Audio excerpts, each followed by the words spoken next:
Everyone, welcome to let's study channel. आज हम बात करेंगे बेलमेंट पार्ट 2 की। तो सबसे पहले तो लेट्स स्टडी में आपका बहुत बहुत स्वागत, बहुत बहुत अभिनंदन। और आपने जिस तरह से पहली वीडियो को लाइक किया, उम्मीद करता हूँ कि आगे भी आपको समझ में आएगा इसके आगे के भाग। ठीक है, तो बेलमेंट में हमने इस टॉपिक को समझना है उससे पहले अगर आपने अभी तक हमारे चैनल को सब्सक्राइब नहीं किया है तो आप सब्सक्राइब कर सकते हैं और बेल आइकन को दबाइए। साथ ही कमेंट सेक्शन में कमेंट लिखना नहीं भूलिएगा। तो आइए शुरू करते हैं। थोड़ा सा देखेंगे कि हमने पिछले सेशन में क्या जाना। बेलमेंट क्या होता है सेक्शन 148 में डिस्क्राइब है। इंडियन कॉन्ट्रैक्ट एक्ट 1872 ये बेलमेंट को अच्छी तरह से बताता है। हमने देखा बेलमेंट, बेलर और बेली क्या होते हैं। ठीक है, बेलर और बेली के अलग अलग हमने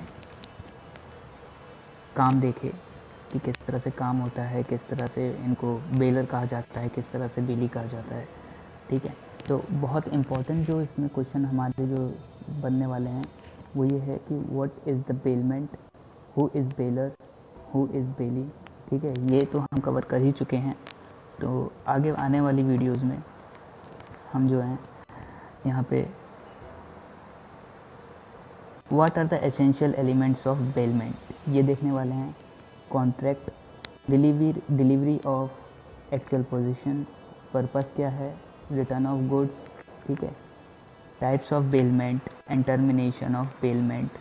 ठीक है, इन सारे महत्वपूर्ण टॉपिक्स को आप बेलमेंट के अंदर देखने वाले हैं।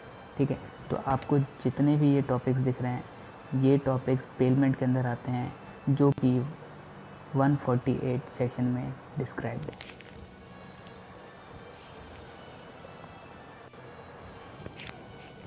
हमने कुछ एग्जाम्पल से इसको समझने की कोशिश किए थे। एक टॉपिक इसमें से कवर हो चुका है, एक एग्जाम्पल कवर हो चुका है। अब हम अगले टॉपिक पे आगे बढ़ते हैं। आपने इससे पिछली वीडियो में कॉन्ट्रैक्ट ऑफ बेलमेंट में एग्जाम्पल नंबर 1 देखा, for the benefit of belly. इस बार हम देखेंगे contract of bailment for benefit of baler. ठीक है, तो यहाँ पे बेलर की जो बेनिफिट है या बेलर का जो फ़ायदा है, यहाँ पे हम उस फ़ायदे को देखने वाले हैं। तो शुरू करते हैं आज का सेशन। हम बात कर रहे हैं कॉन्ट्रैक्ट ऑफ बेलमेंट की, इसमें for the benefit of baler की, राइट। ठीक है, ध्यान से समझिएगा। एक साजन जी होते हैं यहाँ पे और एक राजन जी होते हैं। ठीक है, तो साजन यहाँ पे जो है ओनर है। ओनर किसका है? मेयर मतलब घोड़ी, राइट।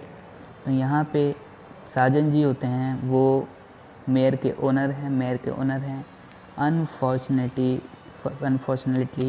इनको Sajan had to go an occasion of marriage for 10 days. कितने दिन के लिए जाना पड़ता है इनको जाना पड़ता है 10 दिन के लिए। एक्चुअली ऐसा होता है, साजन जी को कहीं बाहर जाना होता है मैरिज के पर्पज़ से, किसी की शादी या शादी के पर्पज़ से। ठीक है, तो यहाँ क्या होता है इनका, जब ये जा रहे हैं तो इनकी मेयर जो है उनका टेक केयर कौन करेगा, ये टेंशन होती है। तो ये डिसाइड करते हैं कि ये राजन जी जो इनके फ्रेंड हैं इनको ये दे के जाएंगे। कितने दिन के लिए? 10 दिन के लिए। और इस बीच राजन जी उनका टेक केयर करेंगे, उनकी मेयर का, और उनके लौटने के बाद ये उनको वापस कर देंगे। ऐसा इनका सोचना है, ऐसी इनकी प्लानिंग है। तो यहाँ पे ट्रांसफ़र किस चीज़ का हो रहा है बताइए? Transfer of position to Rajan. ठीक है, ट्रांसफ़र पोजीशन टू राजन किसका? To care of mayor of Sajan, यानी कि उनकी मेयर को का ख्याल रखने का। ठीक है, तो यहाँ पे मेयर है। ठीक है, मेयर के जो इतने भी एक्सपेंसेस बनते हैं जो राजन जी को करने पड़ेंगे। ठीक है, अच्छा यहाँ पे आप किसी को डाउट तो नहीं है ना कि बेली कौन होगा और बेलर कौन होगा? Baler owner of mayor, owner of mayor, और यहाँ पे बेली कौन कहलाएगा?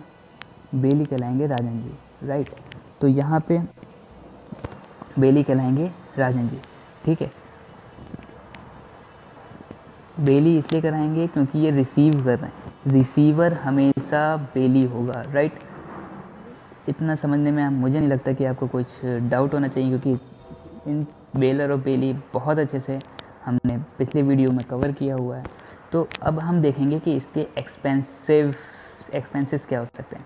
इसके एक्सपेंसेस क्या क्या हो सकते हैं बताइए? आप बता सकते हैं मुझे क्या क्या हो सकते हैं? फूड एक्सपेंसेस, जो भी ये खर्च करेगा फूड के तौर पे, फूड एक्सपेंसेस। ठीक है, जो कि एक ऑर्डिनरी एक्सपेंसेस है। एक एक्स्ट्रा ऑर्डिनरी एक्सपेंसेस क्या हो सकता है? Medical expenses. रात भर के लिए भाई का मैंने छोड़ दिया, बारिश हो रही है ना, बारिश हो रही है, इनने ख्याल नहीं किया, इनने कहा ठीक है देखा जाएगा, साजन जी की है, हमारी तो नहीं है ना, तो देखा जाएगा, सुबह देखेंगे इनको।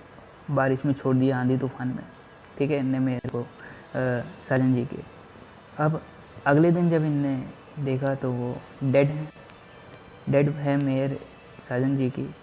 तो यहाँ पे इसकी भरपाई कौन करेगा कि डेथ हो गई है या जो भी है। तो यहाँ पे हम देखने वाले हैं कि इसमें जो मेयर है, जो डेथ जिनकी हो गई है, तो ये साजन जी की मेयर थी, लेकिन राजन जी की इन केयरलेस के कारण, यानी नेग्लिजेंस के कारण की डेथ हो गई है। ठीक है, तो यहाँ पे ये लाइबल होंगे जो भी भरपाई होगी साजन जी को करने के लिए। ठीक है, इतनी बात समझ में आई। उसके बाद हम आगे देखने वाले हैं ऑर्डिनरी एक्सपेंसेस थी, क्या एक्स्ट्रा ऑर्डिनरी एक्सपेंसेस थी। ठीक है, एक्स्ट्रा ऑर्डिनरी एक्सपेंसेस में अब क्या, मुझे एक बात बताइए, यहाँ पे साजन जी की क्या ड्यूटी बनती है? साजन जी की ये भी ड्यूटी बनती है कि जो भी इस बीच मेयर के जो भी ख़तरनाक चीज़ें हैं, जो भी आप कह लीजिए कि हैव टू पे। ठीक है, यहाँ पे साजन की भी लाइबिलिटी बनती है कि वो ये बताए कि अगर कोई डिफेक्ट है या कोई डिफ़ॉल्ट है उनके प्रोडक्ट में। तो ठीक है, तो कैसे ये बताएंगे? जैसे कि ओनर है मेयर की। ठीक है, अब ये उनको बतानी चाहिए थी कि उनकी जो मेयर है वो लाल कपड़ा देख के, है ना, काबू में नहीं रहती है अपने आप को। ठीक है, लेकिन इधर क्या होता है कि जब लाल कपड़ा पहन के इनकी जो राजन जी की वाइफ निकलती हैं, तो ये मेयर उनको हिट कर देती है, इतनी बुरी तरह से हिट करती है कि वो अगले दिन हॉस्पिटल में 2-4 हड्डियाँ गई हुई हैं। तब साजन जी का फ़ोन आता है कि अरे हेलो, कुछ बताना भूल गया भाई। तो अब इस कंडीशन में क्या होता है कि जो साजन होते हैं वो फ़ोन कर रहे होते हैं, और यहाँ पे राजन जी कहते रहने दे भाई, पता चल गया मुझे, जाने दे। तो इस केस में भी जो साजन जी की ये लाइबिलिटी बनती है कि कोई भी डिफ़ॉल्ट है या डिफ़ॉल्ट है तो वो बताएं और इसको क्लियर कर दें पहले से ही, ताकि जो सचेत हो जाएं। यहाँ पे तो मेयर थी, लेकिन अगर कार होती, यहाँ पे कार का पोजीशन देना होती है और उसमें ब्रेक्स नहीं होते तो उनका एक्सीडेंट हो सकता था। यानी जो भी है, जिस भी केस में अगर यहाँ पे लाइबल होंगे साजन जी, अगर इन्हें नहीं बताते हैं तो। ठीक है, तो ये तो साजन की लाइबिलिटी देखी और राजन यानी बेलर की लाइबिलिटी देखी हमने यहाँ पे, और बेली की लाइबिलिटी देखी। आगे हम अगले वीडियो में इसमें बात करेंगे कि बेलमेंट किस तरह से आगे बढ़ता है। तो आने वाले टॉपिक्स में हम बेलमेंट को आपको और अच्छे से समझाने की कोशिश करेंगे। तब तक के लिए जय हिंद, जय भारत।